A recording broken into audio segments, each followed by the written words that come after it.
അത് ഇമാമാണെങ്കിലും പ്രവാചകനാണെങ്കിലും ഖത്തീബാണെങ്കിലും പ്രസിഡന്റ് ആണെങ്കിലും ഞാൻ പറയുന്നത് തെറ്റുപറ്റിയാ സമ്മതിക്കണം സഹോദരാ.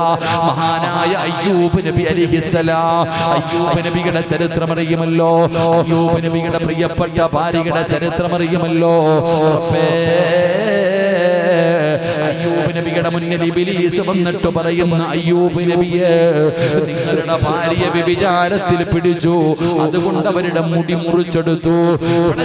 ഇബ്ലീസ് വന്ന് പറഞ്ഞു കൊടുക്കുകയാണ്, അയ്യൂബ് നബിയോട് പറയുന്നു, നിങ്ങളുടെ ഭാര്യ അതാ നിങ്ങളെ വഞ്ചിച്ചു, അതിന്റെ പേരിൽ അവരുടെ മുടി മുറിച്ചു. അല്ലാഹുവേ, അയ്യൂബ് നബിയോട് ഇബ്ലീസ് വന്ന് പറയുകയാണ്, അതാ അയ്യൂബ് നബിയുടെ ഭാര്യ വീട്ടിലേക്ക് കയറി വരുമ്പോ അവിടത്തെ മുടി കാണുന്നില്ല. ഒരു നിമിഷം അവിടെ നിന്ന് ചിന്തിച്ചു, അല്ലാ കേട്ടത് സത്യമാണോ? അവസാനം അയ്യൂബ് നബി അവിടെ നിന്ന് ചോദിച്ചു, എന്തു പറ്റി? അപ്പോഴാണ് സംഭവങ്ങൾ മുഴുവനും പറഞ്ഞു കൊടുക്കുന്നത്. തന്റെ ഭാര്യ തെറ്റുകാരിയല്ല എന്ന് മനസ്സിലായപ്പോ അയ്യൂബ് നബി പറയുന്നു, പെണ്ണേ, എനിക്ക് പൊരുത്തപ്പെട്ട് തരണേ പെണ്ണേ. അല്ലാഹുവേ, ഒരു പ്രവാചകൻ തന്റെ ഭാര്യയോട് പൊരുത്തം ചോദിച്ചടോ. പാടുള്ള ആണുങ്ങളോട് പറയുകയാ, തെറ്റുപറ്റിയാ തിരുത്തണേ, പിഴവ് പറ്റിയാ പൊരുത്തം ചോദിക്കണേ. അല്ലാഹുവേ, നിർത്തുകയാണ് പെങ്ങളെ. അല്ലാഹുവിന്റെ റസൂലിന്റെ പൊന്നാര മകള്, എന്റെ പ്രിയപ്പെട്ടവരെ, അതാ തന്റെ ഭർത്താവിനോടൊപ്പം ജീവിച്ചു കൊണ്ടിരിക്കുമ്പോഴാണ് റബ്ബേ അല്ലാഹുവിന്റെ റസൂലിന് അവിടെ നിന്ന് രോഗം വരുന്നത്. പ്രവാചകന് രോഗം കൂടുകയാണ്, നിബിധങ്ങൾക്ക് രോഗം കൂടുകയാണ്. ഫാത്തിമ ബീവി റളിയല്ലാഹു തആല അലിയാര് തങ്ങളെന്ന ഭർത്താവിനോട് ചെന്ന് ചോദിച്ചു, അലിയേ, എന്റെ വാപ്പയ്ക്ക് സുഖമില്ല, എന്റെ വാപ്പയ്ക്ക് സുഖമില്ല, ഞാനൊന്ന് പോകട്ടെ അലിയേ. അലിയാര് തങ്ങളോട് ഫാത്തിമ ചോദിക്കുകയാ, എന്റെ വാപ്പ സുഖമില്ലാതെ കിടക്കുകയാണ്, ഞാനൊന്ന് പോയി നിൽക്കട്ടെ, എന്റെ ഉപ്പാന്റെ അടുക്കൽ പോയിട്ടൊന്ന് ഖിദ്മത്ത് ചെയ്യട്ടെ. അല്ലാഹുവേ, അലിയാര് തങ്ങൾ അനുവാദം കൊടുത്തിട്ടാണ് ഫാത്തിമ പോയത്. വഴിപാട് ഒരുമിച്ച് കൂടിയ പെങ്ങളെ, ഭർത്താവിന്റെ അനുവാദം ചോദിച്ചിട്ടാണോ നീ പുറത്തു പോകുന്നത്? നിനക്കതിന്റെ ആവശ്യമില്ലല്ലോ. വഴിപാട് കവലയിൽ ചെന്ന് നിന്നിട്ട് വിളിക്ക്, ഞാനിവിടെയുണ്ട്. ഭർത്താവിന്റെ പൊരുത്തമില്ലാതെ പുറത്തിറങ്ങല്ലേ, തിരിച്ചു വരുന്നത് വരെ ശാപമാ. അല്ലാഹുവിന്റെ മലക്കുകളുടെ ശാപം കിട്ടും പെങ്ങള്. ഭർത്താവിന്റെ അനുവാദമില്ലാതെ ഇറങ്ങരുത്. എത്ര വലിയ കോടീശ്വരിയാണെങ്കിലും ഇറങ്ങരുത്. നിനക്ക് ചരിത്രമറിയുമോ? ഒരിക്കൽ അല്ലാഹുവിന്റെ പ്രവാചകന്റെ മുമ്പിലേക്ക്, അല്ലാഹുവിന്റെ റസൂലിന്റെ മുമ്പിലേക്ക് അതാ ഒരു പെണ്ണൊരാളെ പറഞ്ഞു വിടുകയാ, ഒരു സംശയം ചോദിക്കാൻ. എന്ത് സംശയമെന്നറിയോ? ഭർത്താവ് പറഞ്ഞു, ഇനി നീ പോകരുത്, നിന്റെ വീട്ടിലേക്ക് പോകരുത്, ഞാൻ വരുന്നത് വരെ ഈ വീടിന്റെ പുറത്ത് നീ ഇറങ്ങരുത്, നിന്റെ വീട്ടിൽ പോകാൻ പാടില്ല. അച്ഛന് സാധാരണ അങ്ങനെയാണ്. ഭർത്താക്കന്മാർക്ക് ദേഷ്യം വന്നാ ആദ്യം പറയും, നീ നിന്റെ വീട്ടിൽ പോകരുത്. ഭാര്യയോട് ഭർത്താവ് പറയുകയാണ്, അതാ ജനങ്ങൾ വന്നിട്ട് പറഞ്ഞു, പെണ്ണേ, നിന്റെ വാപ്പ സുഖമില്ലാതെ കിടക്കുകയാ, കാണാൻ വരാറ്, നിന്നെ കാണണമെന്ന് പറയുന്നുണ്ട്. ആ സമയത്ത് ആ പെണ്ണ് നബിതങ്ങളോട് സംശയം ചോദിച്ചു, നബിയെ, എന്റെ ഭർത്താവ് പറഞ്ഞു വീടിന് പുറത്തിറങ്ങരുത്, വീടിന് പുറത്തിറങ്ങരുതെന്ന് എന്റെ ഭർത്താവ് പറഞ്ഞിട്ടുണ്ട്. എന്റെ വാപ്പ സുഖമില്ലാതെ കിടക്കുകയാ, ഞാൻ കാണാൻ പോകട്ടെ നബിയെ. നബിതങ്ങൾ പറഞ്ഞു, നിന്റെ ഭർത്താവ് പറഞ്ഞത് നീ അനുസരിക്ക്. വാപ്പ സുഖമില്ലാതെ കിടക്കുകയാ, ഭർത്താവ് പറഞ്ഞു, ഞാൻ വരുന്നത് വരെ നീ ഇവിടെ നിന്ന് പുറത്തിറങ്ങരുത്. ഒരാൾ വന്നിട്ട് പറഞ്ഞു, പെണ്ണെ, നിന്റെ ഉപ്പ സുഖമില്ലാതെ കിടക്കുന്നു, നീ വീട്ടിലേക്ക് ചെല്ലാൻ പറഞ്ഞു. നബിതങ്ങളോട് ചോദിച്ചപ്പോൾ നബിതങ്ങൾ പറഞ്ഞു, ഭർത്താവ് പറഞ്ഞതനുസരിക്കല നല്ലത്. കുറച്ചു ദിവസം കഴിഞ്ഞു, ആൾക്കാർ വന്നിട്ട് പറഞ്ഞു, പെണ്ണെ, നിന്റെ വാപ്പ സക്കറാത്തിന്റെ അവസ്ഥയിൽ കിടക്കാൻ, മരിക്കാൻ പോവാ, അവസാനമായിട്ട് കാണണമെങ്കിൽ വാ. വാപ്പ മരിക്കാൻ കിടക്കുകയാ, കാണാൻ ആഗ്രഹമുണ്ട്, ഉപ്പാന് നീ വാ. അപ്പോഴും നബിതങ്ങളോട് ചോദിച്ചപ്പോൾ നബിതങ്ങൾ പറഞ്ഞത്, നിന്റെ ഭർത്താവ് പറഞ്ഞതനുസരിക്കലാണ് നല്ലത്. കുറച്ചു കഴിഞ്ഞു, പെണ്ണെ, വാപ്പ മരിച്ചു, മയ്യത്ത് കൊണ്ടുപോവുകയാ, അവസാനമായിട്ട് കാണണമെങ്കിൽ വാ. വാപ്പ മരിച്ചു, ഇനി ജീവിതത്തിൽ ഒരിക്കലും ഉപ്പാനെ കാണാൻ പറ്റില്ല ദുനിയാവില്. അവസാനമായിട്ടൊന്ന് കാണണമെങ്കിൽ നീ വാ. അപ്പോഴും പെണ്ണ് നബിതങ്ങളോട് ചോദിച്ചു. അപ്പോഴും നബിതങ്ങൾ പറഞ്ഞു, വാപ്പ പറയുന്നു, ഭർത്താവ് പറഞ്ഞതനുസരിക്കലാണ് നല്ലത്. ആ പെണ്ണ് പോയില്ലടോ, ആ പെണ്ണ് പോയില്ല. നമ്മുടെ ആമിനെ അവിടെ ചെന്നിട്ട് വിളിച്ചു പറയും, ഞാനിവിടെ എത്തിയത്. ഒരു പെണ്ണ് ഭർത്താവിന്റെ അനുവാദമില്ലാതെ വീടിന്റെ പുറത്തിറങ്ങി തിരിച്ച് വീട്ടിൽ വരുന്നത് വരെ ഈ ലോകത്തുള്ള സർവ്വചരാചരങ്ങളും ശപിക്കും. പോയതാ. അല്ലാഹു കാക്കുമാറാകട്ടെ, അല്ലാഹു കാക്കുമാറാകട്ടെ. ഫാത്തിമ ബിബി റളിയല്ലാഹു തആല അൻഹ ഭർത്താവിനോട് അനുവാദം ചോദിച്ചിട്ട് വാപ്പാടെ മുമ്പിൽ ചെന്നു. വീട്ടിലേക്ക് ചെല്ലുമ്പോ വാപ്പ രോഗം പിടിച്ച് കിടക്കുകയാ. വാപ്പാടെ മരണസമയം അടുത്തു. നബിതങ്ങൾക്ക് രോഗം പിടിച്ച് കിടക്കുകയാ. കണ്ടപ്പോ തന്നെ നബിതങ്ങൾക്ക് സന്തോഷമായി. ഫാത്തിമ ബീവിയെ കണ്ടപ്പോ തന്നെ സന്തോഷമായി. ഓടിച്ചെന്നു, കെട്ടിപ്പിടിച്ചു, മുത്തം കൊടുത്തു. ഉപ്പാന്റെ കയ്യും കാലും എല്ലാം തടകി കൊടുത്തു. എല്ലാരും മാറ്, എല്ലാരും മാറ്.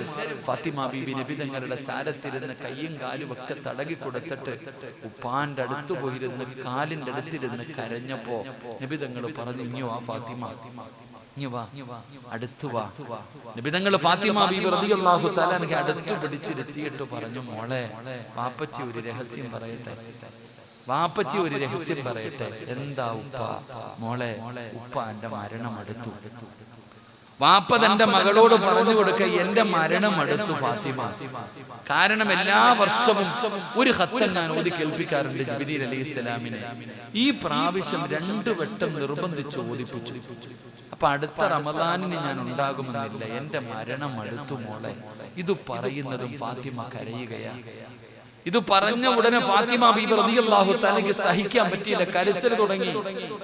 ഉപ്പാന്റെ കാലിനടുക്ക് പോയിരുന്നിട്ട് ഇങ്ങനെ കരയുന്നുണ്ട് ഫാത്തിമ. തന്റെ പൊന്നാര മകള് കരയുന്നത് കണ്ടപ്പോ രണ്ടാമതും വിളിച്ചു, ഇങ്ങ വാ മോളെ, ഇങ്ങ വാ. അടുത്ത് ചെന്നു. വാപ്പ ചെവിയിൽ പറഞ്ഞു കൊടുത്തു, ഞാൻ പോയ എന്റെ തൊട്ടു പുറകിൽ നീയും മരിക്കും. അള്ളാന്റെ റസൂൽ സല്ലല്ലാഹു അലൈഹി വസല്ലം തങ്ങൾ ഫാത്തിമ എന്ന മകളോട് പറഞ്ഞു കൊടുക്ക, ഞാൻ മരിച്ച നീ എന്റെ കൂടെയുണ്ട് ഫാത്തിമ. ഫാത്തിമ ഉപ്പാനോട് ചോദിച്ച ചോദ്യം, ഉപ്പ നിങ്ങൾ പോയാ ഞാൻ ആരാ? ഉപ്പ എന്റെ ഉമ്മ പോയി, ഉപ്പ നിങ്ങളും പോയാ എനിക്ക് ആരാ ഉള്ളേ? ഞാൻ ഒറ്റയ്ക്കായി പോകില്ലേ? അങ്ങനെ സങ്കടപ്പെടുമ്പോഴാണ് നബിതങ്ങൾ പറഞ്ഞു കൊടുക്കുന്നത്, ഞാൻ പോയി കഴിഞ്ഞാൽ എന്റെ കുടുംബത്തിൽ ആദ്യം മരിക്കുന്നത് നീയാ. ഒരൊറ്റ ചിരിയ സഹോദര. ഫാത്തിമ ബീബി റളിയല്ലാഹു തആലയോട് നബിതങ്ങൾ പറഞ്ഞു, നീ മരിക്കും. എന്റെ കുടുംബത്തിൽ നിന്ന് ആദ്യമായിട്ട് മരണപ്പെടുന്നത് നീയാണ് ഫാത്തിമ. നബിതങ്ങൾ അവിടെ നിന്ന് പറയുമ്പോ ഫാത്തിമ ചിരിക്കുകയാണ്. മരിക്കുമെന്ന് പറഞ്ഞപ്പോൾ ചിരിച്ച പെണ്ണാണ് ഫാത്തിമ. മരിക്കുമെന്ന് പറഞ്ഞപ്പോ ഒരു പേടിയുമില്ലാതെ ചിരിച്ചവളാ ഫാത്തിമ.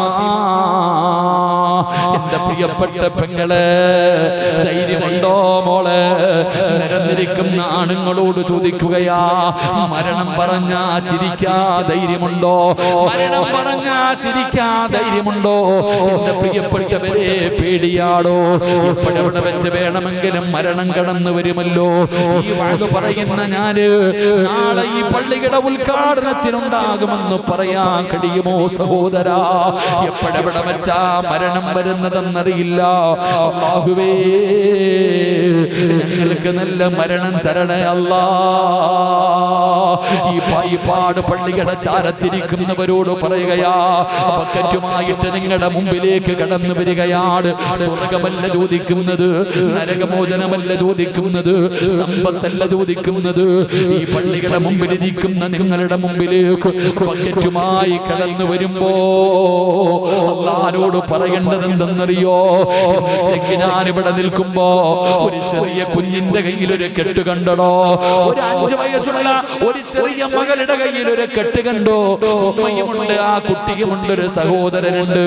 എന്നോട് പറഞ്ഞു, ഉസ്താദേ, മജ്ജ മാറ്റി വെക്കാ പറഞ്ഞിരിക്കുകയാ. ലക്ഷക്കണക്കിന് രൂപ വേണം ഉസ്താദേ. ഇന്ന് പായിപ്പാട് പള്ളിയുടെ മിഹ്റാബിന്റെ അകത്ത് ആ മിമ്പറിന്റെ ചാരത്തൊരു പൊന്നുമോള് നിൽക്കുന്നത് കണ്ട് കാണാനെന്ത് സൗന്ദര്യമെന്നറിയോ? ആ പൊന്നുമോളുടെ മുഖത്ത് ഒരു സൗന്ദര്യമായ എന്തൊരു ഭംഗിയാ. ആ കുട്ടി അവിടെ തന്നെ നിൽക്കുകയാണ്. ഓതുന്ന മിമ്പറും പിടിച്ചിട്ട് ആ പൊന്നുമോള് നിന്നപ്പോ അടുത്ത് നിന്നപ്പോഴാ പറയുന്നത്, ഉസ്താദേ നടക്കാൻ പറ്റില്ല ഉസ്താദേ, എന്റെ പൊന്നുമോക്ക് നടക്കാൻ പറ്റില്ല. എടോ ഇതുപോലെ എത്ര പേരെ കാണുന്നവരാണ്. ഇന്ന് സംഘാടകർ ബക്കറ്റുമായിട്ട് മുമ്പിലേക്ക് കടന്നു വരുമ്പോ അല്ലാഹുവോട് പറയേണ്ടതെന്തെന്നറിയോ? അല്ലാഹുവോട് പറയേണ്ടതെന്തെന്നറിയോ? ഇതുപോലെ പള്ളിയുടെ മുമ്പിൽ വെള്ളിയാഴ്ച വന്നിരുന്ന് ഈ യാചിക്കേണ്ട ഗതി വരുത്തല്ലേ അല്ലാ.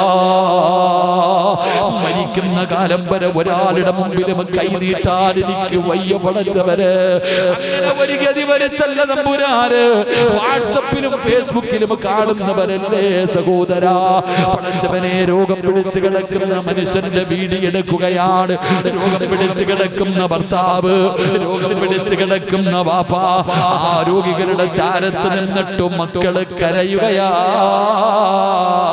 എന്റെ ഉപ്പാനെ സഹായിക്കണേ, എന്റെ ഉപ്പാനെ സഹായിക്കണേ. ഒന്ന് ഷെയർ ചെയ്യണേ മോനെ. നിനക്കും വീടുണ്ടല്ലോ, അന്ന് വിചാരിച്ച അങ്ങനെ ഒരു വീഡിയോ നിന്റെ വീടിനകത്ത് എടുക്കാമല്ലോ.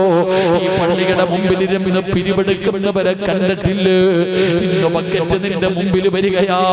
അല്ലാഹുവോട് പറയണം, അല്ലാഹുവോട് പറയണം, പടച്ചവനെ മരിക്കുന്ന കാലം വരെ എന്റെ കൈ ഒരാളുടെ മുമ്പിലും നീട്ടേണ്ട ഗതി വരുത്തല്ലേ അല്ലാ. മനസ്സറിഞ്ഞുകൊണ്ടെടുക്കണോ. എന്തേ സഹോദരാ നമുക്ക് സംഭവിച്ചത്?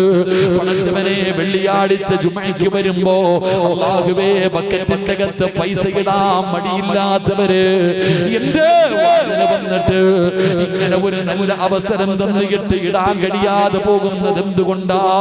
അതുകൊണ്ട് ഒരാളും ഇന്നിവിടെ ഇരുന്ന് മിണ്ടാതെ ഇരിക്കരുത്. എല്ലാവരും അവരുടെ പോക്കറ്റിലേക്ക് കൈയിട്. അല്ല തന്നതിൽ നിന്നൊരു വിഹിതമെടുക്ക്.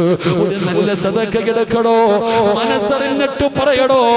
വടി പോലെ നടക്കുന്ന നിന്നെ ഒറ്റ കടപ്പിൽ കടത്താൻ അല്ലാഹുവിന് കഴിയുമല്ലോ. അങ്ങനെ നടന്ന പലരും പള്ളിപ്പറമ്പിലെത്തിയില്ല, പലരും കടന്നു പോയില്ല. ഒരു രോഗവുമില്ലാത്തവർ വീണ് മരിച്ചു പോയില്ല. ശരീരം തളർന്നു കിടക്കുന്നവരില്ല, ക്യാൻസർ രോഗികളില്ല, മാരകമായ രോഗമുള്ളവരില്ല. അതുകൊണ്ട് സഹോദരാ ബക്കറ്റുമായിട്ട് വരികയാ. മനസ്സറിഞ്ഞുകൊണ്ടെടുത്തോ, മനസ്സറിഞ്ഞുകൊണ്ടെടുത്തോ. അല്ലാഹുവിന്റെ മലക്കുകള് സാക്ഷികളാ, അല്ലാഹുവിന്റെ മലക്കുകള് സാക്ഷികളാ. മനസ്സറിഞ്ഞുകൊണ്ടൊരു സദഖ എടുക്ക് നാഥാ. ആരെല്ലാം മനസ്സറിഞ്ഞുകൊണ്ടൊരു സദഖ കൊടുക്കുന്നുണ്ടോ കൈവിടല്ലേ അല്ലാ, കൈവിടല്ലേ അല്ലാ. മാരകമായ അറുത്തു മുറിക്കുന്ന രോഗങ്ങളെ തൊട്ട് നീ കാക്കണേ അല്ലാ. പടച്ചവനെ മരിക്കണ കാലം വരെ ഒരാളുടെ മുമ്പിലും കൈ നീട്ടരുത്. ഒന്ന് പോക്കറ്റ് കൈയിട്ട് ഇട് ചങ്ങായിമാരെ. പൈസ എടുക്കണ്ട, ഒന്ന് കൈയിട്, ഒന്ന് കൈയിട്. അല്ലാഹുവേ ഈ പോക്കറ്റിൽ കൈയിടുന്നവർക്ക് നീ സ്വർഗം കൊടുക്കണേ തമ്പുരാനെ. ഇടടോ ചങ്ങാതി, പൈസ എടുക്കണ്ട. ബക്കറ്റുമായിട്ട് പോകുന്നവർ സ്പീഡ് കുറയ്ക്കുക, ബക്കറ്റുമായിട്ട് പോകുന്നവർ സ്പീഡ് കുറയ്ക്കുക. നിങ്ങളുടെ കയ്യിലുള്ളതിലൊരു സദഖ പൊക്കോ. അൽഹംദുലില്ലാ. 3 സ്വലാത്ത് സല്ലല്ലാഹു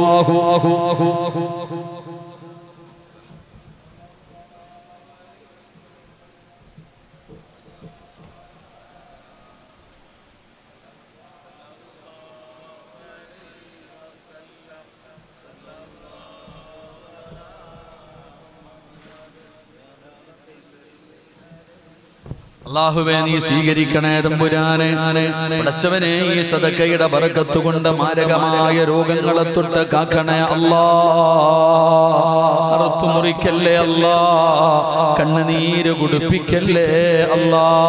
അതുകൊണ്ട് 12 മണിയായി നിർത്തുകയാണ്. എന്റെ പ്രിയപ്പെട്ട സഹോദരിമാരെ, അല്ലാഹുവിന്റെ റസൂല് ഫാത്തിമയോട് പറഞ്ഞു, മോളെ അടുത്തത് നീയാ, അടുത്തത് നീയാ. പറഞ്ഞത് സത്യമായിരുന്നു പെങ്ങളെ, പറഞ്ഞത് സത്യമായിരുന്നു പെങ്ങളെ. അല്ലാഹുവിന്റെ റസൂലിന്റെ പൊന്നാര മകളോട് പറഞ്ഞത് സത്യമായിരുന്നു. പടച്ചവനെ ഫാത്തിമ ബീവിക്ക് 29 വയസ്സായി. ഫാത്തിമ ബീവി റളിയല്ലാഹു തആല അൻഹയ്ക്ക് 29 വയസ്സായി. തന്റെ ഭർത്താവിനോടൊപ്പം സന്തോഷത്തോടെ ജീവിച്ചു കൊണ്ടിരിക്കുകയാ. 29ാമത്തെ വയസ്സിൽ ഫാത്തിമ ബീവി റളിയല്ലാഹു തആല അൻഹയ്ക്ക് മനസ്സിലായി പോകാ സമയമായെന്ന്. എന്റെ പ്രിയപ്പെട്ട പെങ്ങളെ, വാപ്പ പറഞ്ഞത് സത്യമാമോളെ. അല്ലാഹുവിന്റെ റസൂലിനോട് ഫാത്തിമ പറഞ്ഞത് കള്ളമായിരുന്നില്ല. അപ്പാ, നിങ്ങൾ എന്റെ ഉമ്മ പോയി, എന്റെ ഉമ്മ പോയി, നിങ്ങളും പോയാൽ എനിക്കാരാ വാപ്പാ? നിങ്ങളും പോയാൽ ഈ ഫാത്തിമയ്ക്കാരാവുള്ളത്? അലിയാർ തങ്ങളെന്ന ഭർത്താവുണ്ട്, ഹസൻ ഹുസൈൻ എന്ന് പറയുന്ന മക്കളുണ്ട്. എന്നിട്ടും അവിടെ നിന്ന് പറയുകയാ, വാപ്പാ നിങ്ങൾ പോയാൽ എനിക്കാരാ ഉപ്പാ? പായിപ്പാടുള്ള പെങ്ങളെ, വാപ്പാനെ സ്നേഹിക്കണം പെങ്ങളെ. ഞാൻ പറയുന്നത് വാപ്പയെ സ്നേഹിക്കണം പെങ്ങളെ. പായിപ്പാടുള്ള പെണ്ണുങ്ങളോട് ഞാൻ പറയുന്നത്, നിങ്ങൾ ഏറ്റവും കൂടുതൽ സ്നേഹിക്കേണ്ടത് നിങ്ങളുടെ വാപ്പയാടോ? നിന്റെ ശരീരത്തിട്ടിരിക്കുന്ന സ്വർണം നിന്റെ ഭർത്താവ് വാങ്ങിത്തന്നതല്ല, നിന്റെ വാപ്പ വാങ്ങിത്തന്നതല്ലേ? ആദ്യമായിട്ട് വാങ്ങിത്തന്ന സ്വർണമല്ലേ? നിനക്ക് ഒരുപാട് സമ്പത്ത് തന്നത് വാപ്പയല്ലേ? വാപ്പാനെ സ്നേഹിക്കണം പൊന്നുമോളെ. അലിയാര് തങ്ങൾ പറഞ്ഞതെന്തെന്നറിയോ? 29 വയസ്സുള്ള ഫാത്തിമ ബീബി റളിയല്ലാഹു തആല ഒരു ദിവസം കുളിച്ചൊരുങ്ങി റെഡിയായി നിൽക്കുകയാണ്. കുളിച്ചൊരുങ്ങിയിട്ട് റെഡിയായി നിൽക്കുകയാണ്. അലിയാര് തങ്ങളുടെ വീട്ടിലേക്ക് കയറി വന്നു. അലിയാര് തങ്ങളുടെ വീട്ടിലേക്ക് കയറി വന്നു. കഴിക്കാൻ ഭക്ഷണം കൊടുത്തു. എന്നിട്ട് ഫാത്തിമ ബീബി റളിയല്ലാഹു തആല അലിയാര് തങ്ങളുടെ ചാരത്ത് പോയിരുന്നു. 29 വയസ്സുള്ള പെണ്ണന്മാർ ഇവിടെ ഇരിപ്പുണ്ടല്ലോ. 29 വയസ്സുള്ള നിന്റെ മകളുടെ പ്രായമേ ഫാത്തിമയ്ക്കുള്ളൂ. ആ ഫാത്തിമ എന്ന പെണ്ണ് അല്ലാഹുവേ കുളിച്ചൊരുങ്ങിയിട്ട് നല്ല വസ്ത്രം ധരിച്ച് ഭർത്താവ് വീട്ടിലേക്ക് കയറി വന്നപ്പോ കഴിക്കാ ഭക്ഷണം കൊടുത്ത് അവസാനം ഭർത്താവിന്റെ മടിയിലെ തല വെച്ചിട്ട് ഫാത്തിമ ബീബി ചോദിക്കുന്നു, അലിയേ എനിക്ക് പൊരുത്തം തരുമോ അലിയേ?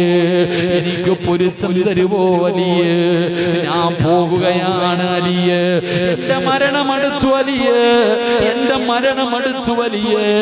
29 വയസ്സുകാരിയായ ഫാത്തിമ ബീബി റളിയല്ലാഹു തആല തന്റെ മരണത്തിന്റെ വേളയിലെ ഭർത്താവിനോട് പൊരുത്തം ചോദിക്കുകയാ.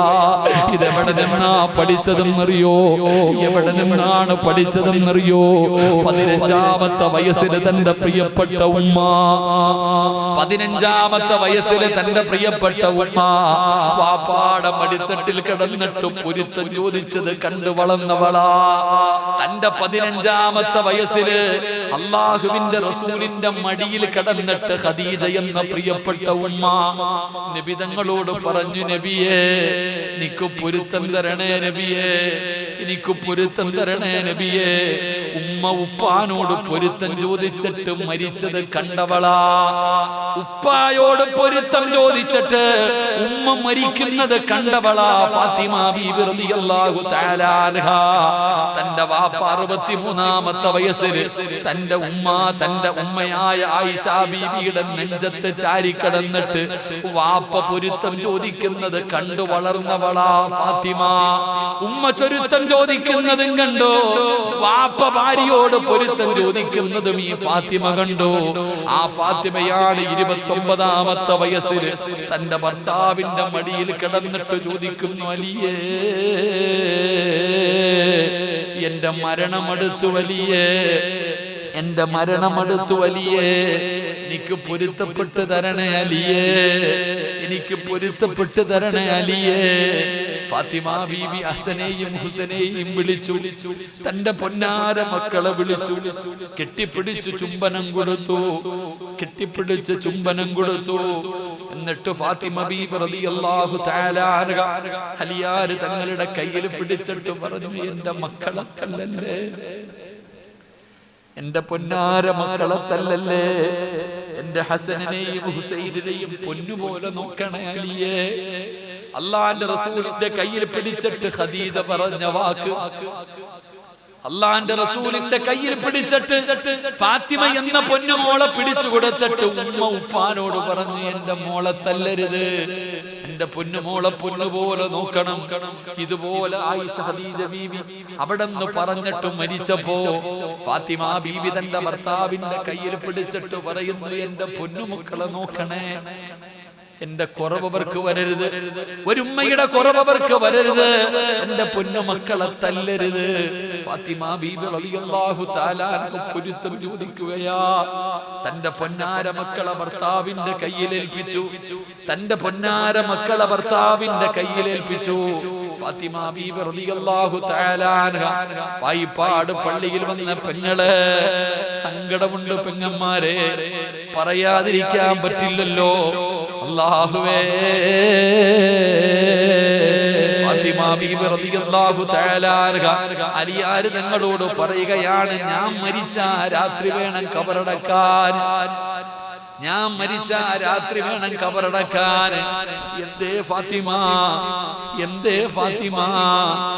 അലിയാർ തങ്ങളോട് പറയുന്നു, എന്റെ മയ്യത്ത് വെള്ള തുണിയിൽ പൊതിയുന്നത് അന്യപുരുഷന്മാരാണ്, എന്റെ ജനാസ ചുമക്കുന്നത് ആണുങ്ങളാണ്, എന്റെ ജനാസ കബറിൽ ഇറക്കുന്നതും ആണുങ്ങളാണ്. 3 കഷ്ടം വെള്ള തുണിയിൽ വരിഞ്ഞു കെട്ടിയിട്ട് എന്റെ മയ്യത്ത് കൊണ്ടുപോകുന്നത് പകലാണെങ്കിൽ അവരെന്റെ ശരീരത്തിന്റെ വടിവ് കാണുന്നത് എനിക്കിഷ്ടമല്ല അലിയേ. ഒരാളും എന്റെ ശരീരത്തിന്റെ വടിവ് കാണരുത്, അത് മരിച്ചു കൊണ്ടുപോകുന്ന സമയത്ത് പോലും എനിക്കിഷ്ടമല്ല എന്ന് പറഞ്ഞ ഫാത്തിമ, എന്റെ പ്രിയപ്പെട്ട പെങ്ങളെ, പായിപ്പാടോ അല്ലെങ്കിൽ ചങ്ങനാശ്ശേരിയിൽ പോയി ഫർദ എടുക്കും. ഇട്ടു നോക്കിയിട്ടാണ് ഫർദ എടുക്കുന്നത്, എല്ലാ പെണ്ണുങ്ങളും ഇട്ടു നോക്കിയിട്ടാണ് എടുക്കുന്നത് എന്ന് വീട്ടിൽ കൊണ്ടുവന്നിട്ട് ആ ഇട്ട് നോക്കി കൊണ്ടുവന്ന ഫർദയുടെ സൈഡ് എടുത്ത് അടിച്ച് ടൈറ്റാക്കുന്ന പെണ്ണേ, പായിപ്പാടുള്ള സഹോദരിമാരോട് ഇമാമല്ലേ പറയണമല്ലോ, ഇമാമല്ലേ പറയണമല്ലോ. പറഞ്ഞില്ലെങ്കിൽ അല്ല എന്നെ വെറുതെ വിടില്ലല്ലോ.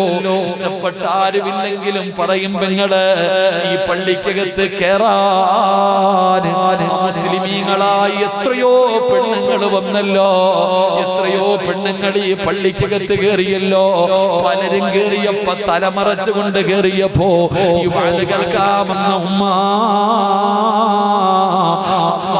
പള്ളിക്കകത്ത് കയറിയിട്ട് പോലും തലമറക്കാതെ നടക്കുന്ന മുസ്ലിം പെണ്ണ്, എങ്ങനാ മോളെ, എങ്ങനാ മോളെ? ഫോട്ടോയെടുത്തതിനെ കുറ്റം പറയുന്നില്ല, ഉസ്താദന്മാര് നടക്കുന്നില്ല, പ്രായമുള്ളവര് നടക്കുന്നില്ല, എത്രയോ പേര് നടക്കുന്നില്ല. നിന്റെ കണ്ണിന്റെ മുമ്പിലൂടെ ആ മുസ്ലിമീങ്ങളായ പെണ്ണുങ്ങൾ പോലും തലമറച്ചുകൊണ്ട് കേറിയില്ലേ? ഇതിനകത്ത് കേറിയിട്ട് പോലും നിനക്കതനില്ല, മനസ്സില്ലാതെ പോയല്ലോ. നിങ്ങളുടെ ഫാത്തിമ ബീവിയുടെ പുറകിൽ നിന്ന് സ്വർഗത്തിൽ പോകാൻ കുതിക്കുമ്പോ ഇന്നത്തെ 29 വയസ്സുകാരി റീൽസ് ഇടുന്ന കാലമാ. അല്ലാഹുവിന്റെ റസൂലിന്റെ പൊന്നുമോളുണ്ടല്ലോ, ആ 29 വയസ്സുകാരി പഠിച്ചവരെ ഭർത്താവിനോട് പൊരുത്തം ചോദിച്ച് എങ്ങനെയാണ് കബറടക്കേണ്ടതെന്ന് പറഞ്ഞു കൊടുക്കുകയാ. സുബ്ഹാനല്ലാഹ്, കുളിച്ചൊരുങ്ങി കഫം തുണിയുമെടുത്തിട്ട് മുഖത്തേക്കിട്ടിട്ട് പറഞ്ഞു, ലാ ഇലാഹ ഇല്ലല്ലാഹ്. തീർന്നു മക്കളെ.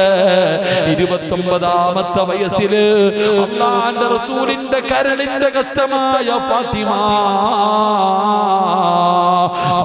ബീബി റളിയല്ലാഹു തആല യാത്രയാകുകയാണ്. കൊണ്ടുപോയടോ, കുളിപ്പിച്ച് കഫം പൊതിഞ്ഞ് ജന്നത്തിൽ ബഖീൽ കൊണ്ടുപോയി കബറടക്കുകയാണ്. ഇന്നും പോയാ കാണാമല്ലോ, ജന്നത്തിൽ ബഖീൽ കൊണ്ടുപോയി കബറടക്കി. എന്നിട്ട് വീട്ടിലേക്ക് വന്നു. രാത്രിയായപ്പോ സുബ്ഹാനല്ലാഹ്, അലിയാര് തങ്ങൾ തങ്ങളും മക്കളെയും കെട്ടിപ്പിടിച്ച് വീടിനകത്തിരിക്കുകയാ. തന്റെ പൊന്നാര മക്കളെയും കെട്ടിപ്പിടിച്ച് വീടിനകത്തിരിക്കുകയാണ്. തന്റെ മക്കൾ ഉറങ്ങിയപ്പോ ഒരു ദിവസമേ ആയുള്ളൂ. ഇന്നലെ രാത്രി ഫാത്തിമ കൂടെയുണ്ട്, ഇന്നത്തെ രാത്രി ഫാത്തിമ കൂടെയില്ല.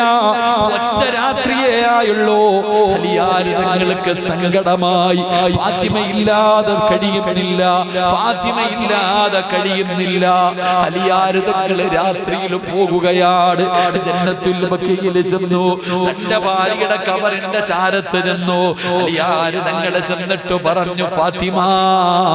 അവിടെ ഫാത്തിമയോട് സലാം പറയുകയാ.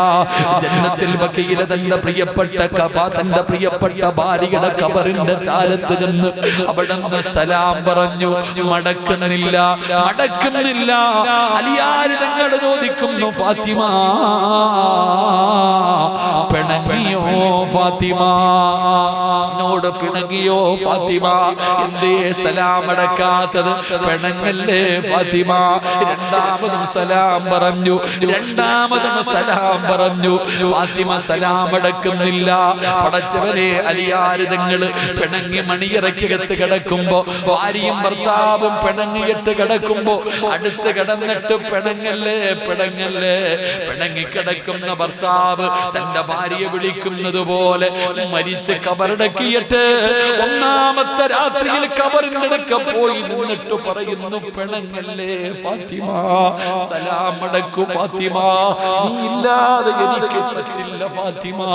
ഒരു ഭർത്താവ് ഭാര്യയോട് പറയുകയാ, നീ ഇല്ലാതെ എനിക്ക് പറ്റില്ല ഫാത്തിമ, ഫാത്തിമ.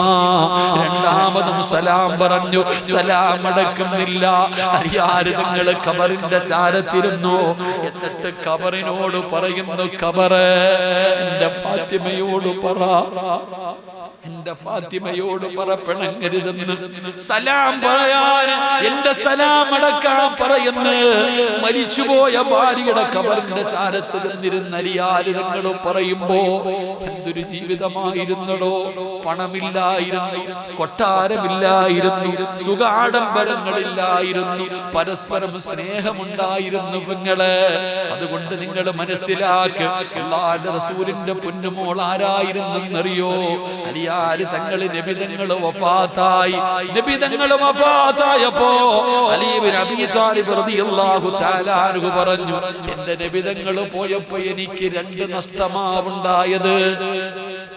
എന്റെ നബിതങ്ങൾ വഫാത്തായപ്പോ എനിക്ക് രണ്ട് നഷ്ടമാവുണ്ടായത്. പായിപ്പാട് വാഴ്ച കേൾക്കാമെന്ന പെണ്ണുങ്ങളോട് ചോദിക്കട്ടെ, അള്ളാന്റെ റസൂലിന്റെ പൊന്നുമോളുടെ ഭർത്താവ് പറയുകയാ, നബിതങ്ങൾ മരിച്ചപ്പോ അള്ളാന്റെ റസൂല് വഫാത്തായപ്പോ എനിക്ക് രണ്ട് നഷ്ടമുണ്ടായി. എനിക്ക് രണ്ട് നഷ്ടമാണ് ഉണ്ടായത്. ഒന്ന്, എന്റെ നബിതങ്ങൾ വഫാത്തായല്ലോ, അള്ളാന്റെ റസൂൽ എനിക്ക് നഷ്ടപ്പെട്ടു പോയല്ലോ. നബിതങ്ങൾ എനിക്ക് നഷ്ടപ്പെട്ടത് വല്ലാത്ത നഷ്ടമാ. രണ്ടാമത്തെ നഷ്ടം എന്തെന്നറിയോ?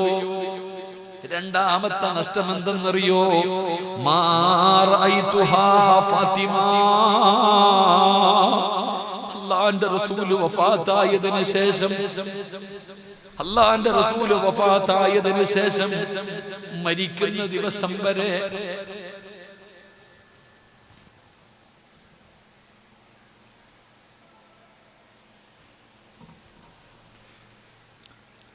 അലി ഇബ്നു അബീ താലിബ് റളിയല്ലാഹു തആല അൻഹു പറയുകയാണ്, എന്റെ പ്രിയപ്പെട്ട പെങ്ങളെ, അല്ലാഹുവിന്റെ റസൂൽ വഫാത്തായതിനു ശേഷം മരിക്കുന്ന ദിവസം വരെ ഫാത്തിമ ചിരിച്ചിട്ടില്ല.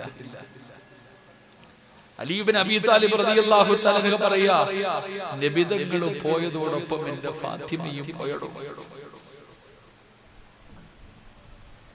നബിതങ്ങൾ പോയതിനോടൊപ്പം എന്റെ ഫാത്തിമയും പോയി. ഇപ്പൊ ഇല്ലെങ്കിൽ പിന്നെ ഏതും മോളോട്. അതല്ലേ സ്നേഹം, അതിനല്ലേ സ്നേഹമെന്ന് പറയാ. കരളിന്റെ കഷ്ടമെന്ന് പറഞ്ഞ അങ്ങനല്ലേ. നബിതങ്ങൾ വഫാത്തായതിനു ശേഷം മരിക്കുന്ന ദിവസം വരെ ഫാത്തിമ ചിരിച്ചിട്ടില്ലടോ. അലിയാര് തങ്ങൾ പറയാ, ഞാൻ ഒരുപാട് താമസം പറഞ്ഞു നോക്കി, എന്റെ ഫാത്തിമാനെ ഒന്ന് ചിരിപ്പിക്കാൻ, എന്റെ ഫാത്തിമയുടെ മുഖത്തൊരു സന്തോഷം ഉണ്ടാക്കാൻ ഞാനും എന്റെ മക്കളും ഒരുപാട് കഷ്ടപ്പെട്ടു. മരിക്കുന്നത് വരെ എന്റെ ഫാത്തിമ ചിരിച്ചില്ല. മരിക്കുന്ന കാലം വരെ എന്റെ ഫാത്തിമ ചിരിച്ചില്ലടോ. അലി ഇബ്നു അബീ താലിബ് റളിയല്ലാഹു തആല പറയാ, നബി പോയപ്പോ നബിതങ്ങളും പോയി, എന്റെ ഭാര്യ പോയി, രണ്ടുപേരും പോയി. എന്റെ പ്രിയപ്പെട്ട സഹോദരങ്ങളെ, അതാണ് നബിതങ്ങളോട് ആ മകൾക്കുണ്ടായിരുന്ന സ്നേഹം. ആ നബിതങ്ങളോടുള്ള മകളുടെ സ്നേഹം അത്ര വലുതായിരുന്നു. അതുകൊണ്ട് എന്റെ പ്രിയപ്പെട്ട സഹോദരിമാരിന്റെ സഹോദരങ്ങളോട് ഞാൻ പറയുന്നു, ആ ഫാത്തിമ ബീവിയുടെ പുറകിൽ നിന്നാണ് നാളെ നിങ്ങളൊക്കെ സ്വർഗത്തിൽ പോകേണ്ടത്.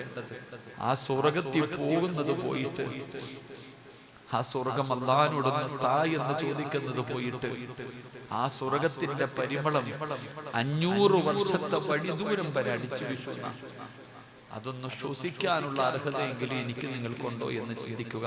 അള്ളാഹു നമുക്ക് ഈമാൻ നൽകി അനുഗ്രഹിക്കുമാറാകട്ടെ.